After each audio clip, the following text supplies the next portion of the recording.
3টে ইমোশনের নাম বলবো যেটা মানুষের জীবনকে ধ্বংস করে দেয়, কিন্তু এই ইমোশনগুলোকে যদি সঠিক ডিরেকশন দিতে পারেন তাহলে আপনার জীবন পরিপূর্ণ হতে পারে। জানতে চান? চলুন। প্রথম ইমোশন হলো অ্যাঙ্গার বা রাগ, যেটা আমরা চিৎকার করে, জিনিসপত্র ভেঙে অথবা নিজেকে কষ্ট দিয়ে প্রকাশ করি। সাধারণত এটা হয় নিজের মনের মতো কোনো জিনিস না পেলে। কিন্তু যদি কিছু একটা না পাওয়ার রাগকে জিদে কনভার্ট করতে পারেন, আপনার জীবন বদলে যেতে পারে। দ্বিতীয় ইমোশন হলো ফিয়ার বা ভয়। ছোটবেলায় থাকে ভূতের ভয়, বড় হয়ে হয় লোকে কি বলবে তার ভয়।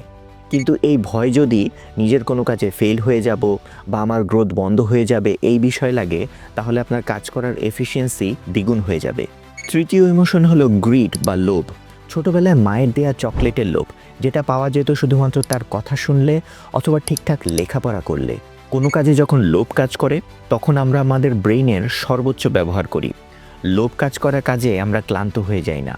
ঠিক এই লোভ যদি আপনার গ্রোথ এবং কোনো লক্ষ্য অর্জনের জন্য হয়, তাহলে সেই লক্ষ্য অর্জনের আগে আপনিও ক্লান্ত হয়ে যাবেন না। দেখুন, এই ইমোশনগুলো আমরা ন্যাচারালি পেয়েছি, আর মানুষ হিসেবে আমরা যা ন্যাচারালি পেয়েছি সেগুলো আমাদের খারাপের জন্য হতেই পারে না।